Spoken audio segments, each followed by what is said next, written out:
إذا أنتوا من اللي يخافون إذا سووا بروستد ما يستوي من جوا، أجل تعالوا معي وطبقوا هذه الطريقة وكلوها وانتوا مطمئنين، والطعم حكاية. عندنا دجاجة قطعناها 8 أجزاء ونسلقها في حليب وبصل وورق غار وفلفل أسود ورشة ملح وقطعة زبدة حتى لا يفور الحليب، وبعد 25 دقيقة نرفعها ونتركها تبرد.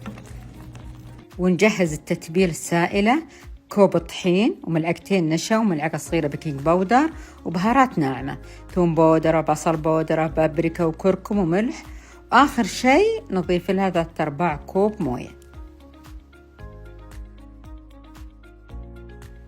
ونغطس فيها قطعة دجاج، وبعد ما يتشرب بالتتبيلة نقلبه في الطحين زين، وبعدين نقليه في زيت غزير.